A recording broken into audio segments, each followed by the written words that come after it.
नमस्कार मित्रांनो, मी शिरीष लहाडे. माझ्या यूट्यूब चॅनलच्या बातमी बातमी या सत्रामध्ये आपलं स्वागत आहे. माझ्या यूट्यूब चॅनलला सबस्क्राईब करा, लाईक करा, शेअर करा. आज आपण पाकिस्तानवर आपण बोलणार आहोत की पाकिस्तानला शेवटची घरघर लागलेली आहे. पाकिस्तान सध्या अत्यंत कठीण परिस्थितीतून मार्गक्रमण करत आहे.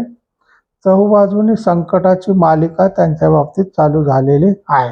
तरी अजून भारताने मोठा हस्तक्षेप केलेला नाही. त्यांची अंतर्गतच मंडळी एवढी मोठी झालेली आहे. पाकिस्तानामध्येच एवढं प्रॉब्लेम सुरू झालेले आहेत की भारताने नुसतं फू करायचा अवकाश की पाकिस्तानचे तुकडे चार पडून जातील. पण भारत काय म्हणतो की जर माणूस गोड खाऊन मरत असेल तर त्याला विष कशाला द्या, नाही का? मरणाऱ्या माणसाला गोळी कशाला घालायची, तो आपाप मरतोच आहे. तशी प्रकार झाली. आता पहिलं कारण काय आहे की पाकिस्तानचे जे फील्ड मार्शल आहेत असीम मुनीर यांना तो हयात सत्ता त्यांच्या घटनेच्या 27व्या दुरुस्तीनुसार मिळालेली आहे आणि सर्व खटल्यांपासून संरक्षण. त्यांच्यावर कोणी खटला भरू शकत नाही. ते कसे वागले, त्यांनी काही चुका केल्या तरी त्यांच्यावर खटला भरता येणार नाही, अशी घटना दुरुस्ती पाकिस्तानच्या असेंब्लीने केलेली आहे. आता हे संरक्षण दिल्यामुळे काय झालं की सुप्रीम कोर्ट नाराज झाला.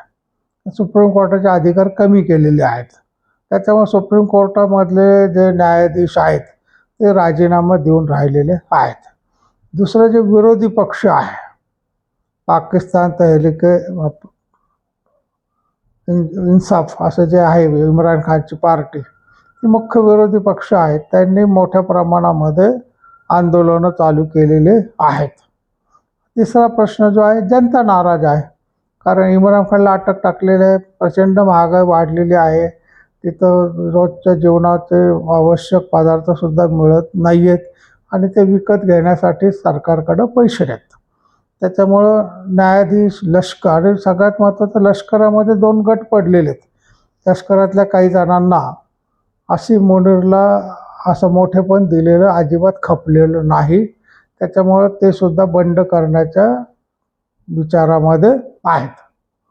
आता दुसरा जो महत्त्वाचा विषय आहे की असीम मुनीर हे मध्ये 2 वेळा अमेरिकेला गेले. डोनाल्ड ट्रम्प बरोबर त्यांनी जेवण केलं. त्याचे सगळ्या बातम्या, फोटो आपण पाहिला. आता अमेरिका काय फुकट जीव घातले का त्याला? तर नाही, त्यांनी त्याच्या बदल्यामध्ये त्यांना अनेक गोष्टींची मागणी केलेली आहे. मागच्या एपिसोडमध्ये मी तुम्हाला ते समजून सांगितलं.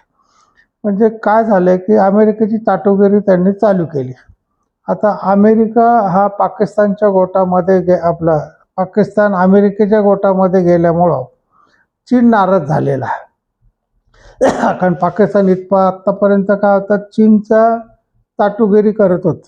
भारताच्या विरोधामध्ये चीन आपल्याला मदत करेल अशी त्यांची नेहमी अपेक्षा असायची आणि चीन त्यांना शस्त्रास्त्र पुरवायचा, पैसे पुरवायचा.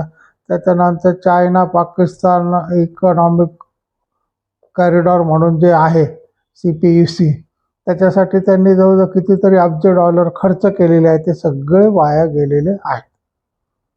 पाकिस्तानला त्यांनी अणुतंत्रज्ञान दिलं, पाकिस्तानला शस्त्रास्त्र दिली, विमानं दिले, उदार दिलं, कमी किमतीत दिलं, सगळं दिलं, तरी पाकिस्तान शेवटी उलट होतं. काय म्हणजे त्यांचा धर्मच तसा, त्याचा स्वभावच पाकिस्तानचा तसा आहे की खाल्ल्या अन्नाला जागायचं नाही, उलटायचं. त्याच्यामुळे त्यांनी चीनला सोडून दिलं आणि अमेरिकेला धरलं. त्याच्यामुळे चीनने काय केलं की पाकिस्तानची सगळी मदत बंद केलेली आहे. पाकिस्तानला जे नेहमी शस्त्रास्त्र देत, पैसे देत, उधार देत, ते सगळा प्रकार बंद केला आणि उलट त्यांना जे कर्जावर रक्कम दिलेली होती ती त्यांनी परत मागायला सुरुवात केलेली आहे. त्याच्यामुळे पाकिस्तानचे हाल अतिशय वाईट झालेले आहेत. तिसरा जो महत्त्वाचा पाकिस्तानमध्ये गोंधळ चालू आहे की मुख्य संकट जे आहे ते इम्रान खान म्हणजे त्यांचे मागचे पंतप्रधान, गेली 2.5 वर्ष त्यांना या सरकारने, असीम मुनीरने आणि शाहराब नजीब जे आहेत पंतप्रधान, त्यांनी तुरुंगामध्ये डांबलेले. आता हे डांबण्यामागचं कारण म्हणजे काय, तर अमेरिकेची फूस. त्या जो बायडेनचं जेव्हा सरकार होतं तर जो बायडेनच्या सरकारवर इम्रान खान बोलला होता की मला अस्थिर करण्याचा प्रयत्न अमेरिकेचा आहे. अमेरिकेने चिडून या दोघांना हाताशी धरलं आणि त्याला आत तुरुंगामध्ये टाकलं. सत्ता बदल घडवून आणणं प्रत्येक देशामध्ये हा अमेरिकेचा छंद आहे. भारतामध्ये सुद्धा त्यांनी अनेक वेळा प्रयत्न केला, पण भारत मोठा देश आहे, तिथले पंतप्रधान खंबीर आहेत, लष्कर त्यांना साथ देणारं आहे, लष्कर कधी राजकारणात ओढलं जात नाही, त्याच्यामुळे अमेरिकेच्या प्रयत्नांना यश मिळालं नाही. नाही तर भारतामध्ये सुद्धा सत्ता बदल झालेला दिसून आला असता.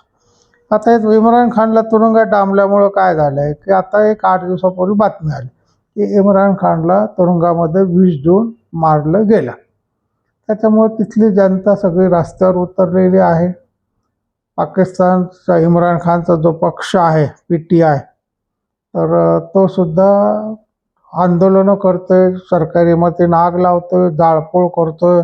एकंदर अत्यंत गोंधळाची परिस्थिती निर्माण झालेली आहे. त्यांनी तुरुंगाच्या बाहेर ठिय्या मांडलेला आहे. तर इम्रान खानच्या बहिणीला केसाला धरून ओढत नेलेलं आहे. त्याच्या खैबर पख्तूनख्वाचे जे मुख्यमंत्री आहेत ते इम्रान खानच्या पक्षाचे आहेत. त्यांना सुद्धा पोलिसांनी काठीने मारले, मुख्यमंत्र्याला. जितकी तिचं गोंधळ निर्माण चालू झालेला आहे. आता परिस्थिती अशी आली आहे की PTI कार्यकर्ते जे आहेत त्यांनी सरकारला सळो की पळो करायचं. त्यांनी सगळ्या सरकारी इमारतींना आग लावायची सुरुवात केलेली आहे, वाहनं अडवायला सुरुवात केली आहे, रस्ते बंद करायला सुरुवात. इस्लामाबाद जे आहे त्यांचं मुख्य राजधानी, तर त्या इस्लामाबादला सुद्धा घेरायचं चहूबाजूनी आणि कोणाला आत जाऊ द्यायचं नाही, बाहेर येऊ द्यायचं नाही, अशी योजना त्यांची चालू आहे. चौथा जो महत्त्वाचा दोष आहे की अफगाणिस्तान हा पाकिस्तानला वाटत होतं की आपण तो स्वतंत्र झाल्यानंतर आपला पिट्टू म्हणून तो राहील, आपण सांगू तसं अफगाणिस्तान वागेल. पण अफगाणिस्तानने काय केलं, पाकिस्तानला ओळखलेलं होतं, त्यांनी भारताची साथ धरली आणि अफगाणिस्तानचं पहिल्यापासून जी ड्युरॉन्ड लाईन आहे, म्हणजे अफगाणिस्तान पाकिस्तानमध्ये जी लाईन आहे, खैबर पख्तूनवा, म्हणजे तिथं काय आहे की पख्तून लोक राहतात. निम्मे पाकिस्तानात आहेत, निम्मे लोक अफगाणिस्तानात आहेत, पख्तून लोक. त्याच्यामुळे अफगाणिस्तानचं म्हणणं की ड्युरॉन्ड लाईन आम्हाला मान्य नाही, खैबर पख्तूनवा हा आमचा भाग आहे. पाकिस्तानने काय केलं की त्यांच्यावर एअर स्ट्राईक केला, भारताने केला त्याचा, आणि बॉम्ब टाकले. त्याच्यामध्ये अफगाणिस्तानच्या बायका, मुलं, बरेच निर्दोष व्यक्ती मारल्या गेल्या. त्याच्यामुळे अफगाणिस्तानचं सरकार चिडलं आणि त्यांच्याकडे विमानतळ नाही, त्याच्यामुळं त्यांनी काही त्याला हवाई हल्ला केला नाही. पण त्यांच्याकडं हिंमत आहे, अमेरिकेने सोडलेली शस्त्र आहेत, त्या शस्त्र घेऊन त्यांनी खैबर पख्तूनख्वाची जी बॉर्डर आहे पाकिस्तानची ती सगळी ताब्यात घेतली. तिथल्या 24 चौक्या ताब्यात घेतल्या. तिथल्या सैन्याचे अधिकारी, सैनिक यांना भोंगळं करून फोटो काढले, त्यांना मारून टाकलं. त्याच्यामुळे पाकिस्तानचे खैबर पख्तूनख्वाच्या बॉर्डरवर जायला कोणतंही सैन्य तयार होत. कोणाची बदली केली तर ते लोक राजीनामा देऊन निघून जातात. त्याच्यामुळं पाकिस्तानमध्ये खैबर पख्तूनख्वा हा मोठा प्रश्न तयार झालेला आहे. पाचवा जो प्रश्न आहे की भारत अफगाणिस्तानबाबत अफगाणिस्तानमध्ये दाखल झालेला आहे. तिथलं विमानतळ अफगाणिस्तानने आपल्याला वापरायला दिलेलं आहे आणि पाकिस्तानचा त्या बाजूचा धोका वाढला. पश्चिमेकडून पण भारत आक्रमण करू शकतो, पूर्वेकडून पण करू शकतो. एकाच वेळेस 2 फ्रंटवर पाकिस्तानला लढणं अत्यंत अवघड आहे. त्याच्यामुळं ते अमेरिकेला विनंती करतात की तुम्ही आम्हाला भारतापासून वाचवा. अगदी हात जोडून मिळेल की मग तुम्ही काही करा आणि भारताला आमच्याबद्दल शांत राहायला सांगा. आता त्याच्यामध्ये त्यांची घबराट अजून काय पसरली. 6वा विषय की राजनाथ सिंग जे आपले भारताचे संरक्षण मंत्री आहेत, त्यांनी एका कार्यक्रमात बोलताना असं सांगितलं की भारताचं आपण जो जनगण मन म्हणतो, काय पंजाब, सिंध, गुजरात, मराठा, तर सिंध सोडून बाकी सगळे प्रांत भारतामध्ये आहेत.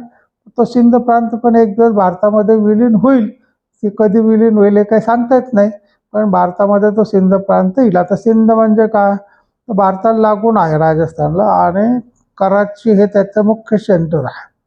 पूर्वी कराचीमध्ये बहुसंख्य हिंदू होते. सिंधी जो देश आहे सिंध, त्यांचे नॉर्मली आपल्या भारताचे सिंधी लोक म्हणतो आपण, ते हिंदूच आहेत. फक्त सिंधी भाषा बोलतात. तर त्यांचं बहुसंख्य तिथं अस्तित्व होतं म्हणून तर त्याला सिंधू म्हणतात. तिथल्या लोकांची पूर्वीपासून मागणी आहे की आम्हाला पाकिस्तानात राहायचं नाही, आम्हाला सिंधू देश हा स्वतंत्र देश पाहिजे. आता भारताने त्यांना फूस दिल्याबरोबर त्यांची मागणी काय, आम्हाला स्वतंत्र करा किंवा आम्हाला भारतात विलीन करा. खैबर पख्तूनख्वाची बातमी तुम्हाला पूर्वी मी सांगितलेली की खैबर पख्तूनख्वामध्ये आपलं बलुचिस्तानमध्ये की तिथं बलूच लिबरेशन आर्मी म्हणून आहे, त्यांनी संपूर्ण बलुचिस्तान ताब्यात घेतलेलं आहे आणि त्यांचे सत्ताच तिथं चालती. पाकिस्तानचे जे सैन्य आहे तिथं जाऊ शकत नाही. म्हणजे बलुचिस्तान वेगळा झाला, सिंध वेगळा होईल, खैबर पख्तूनख्वा अफगाणिस्तानामध्ये विलीन होईल. राहील फक्त पंजाब, तो पाकिस्तानमध्ये राहील, बाकीचे काही प्रांत राहणार नाहीत. त्याच्यामुळे एकंदर पाकिस्तानचे 2026मध्ये 4 तुकडे पडलेले तुम्हाला दिसून येतील आणि हे अटळ गोष्ट आहे. भारत काय पाहतो की एकदा यांचं जास्त प्रकरण पेटू दे, मग भारताने आपला POK ताब्यात घेतील आणि सिंधू देश पण ताब्यात घेतील आणि भारताचा नकाशा बदललेला मोठा झालेला दिसेल, पाकिस्तानचा नकाशा छोटा झालेला दिसून येईल. यावेळेस अमेरिकेने सुद्धा त्यांना साथ द्यायचं नाकारलं, कारण त्यांनी जो प्रकार घडून आणला दिल्लीमध्ये त्याचा अमेरिकेने निषेध केला. कारण अमेरिकेच्या व्हाईट हाऊसवर सुद्धा पाकिस्तानच्या लोकांनी हल्ला करण्याचा प्रयत्न केला. त्याच्यामुळे डोनाल्ड ट्रम्प अतिशय संतापलेले आहेत आणि त्यांनी पाकिस्तानला सांगितले की तुमची लायकीच तशी आहे. त्याच्यामुळे भारत जे करतो ते बरोबर आहे आणि भारताला त्यांनी सांगितले की तुम्ही जे कराल त्याला आमचा पाठिंबा आहे. त्याच्यामुळे भारत आता निर्धास्त झालेला आहे आणि तुम्हाला लवकर पाकिस्तानचे 4 तुकडे होताना दिसतील. आपल्याला जो शत्रू आहेत, इतके दिवस आपण काय करायचो, हा त्यांना धडा शिकवायचा, कडक निषेध करायचा. आता आपण बोलत काय नाही. तुम्ही पहा, पंतप्रधान मोदी काहीही बोलत नाहीत पाकिस्तानबद्दल, पण कारवाई करायला काही चुकत नाहीत. त्याच्यामुळं POK पण आपल्या ताब्यात येईल, सिंध प्रदेश पण आपल्या ताब्यात येईल, कराची बंदर आपल्या भारतामध्ये विलीन झालेलं आपल्याला दिसून येईल आणि 2026 म्हणजे काही फार लांब नाही, पुढच्या महिनाभरानंतर चालू होतं. साधारणतः फेब्रुवारी-मार्चमध्ये ह्या घटना घडताना आपल्याला दिसून येते. आज आपण इथे थांबूया. माझ्या YouTube चॅनलला सबस्क्राईब करा, लाईक करा, शेअर. रामकृष्ण.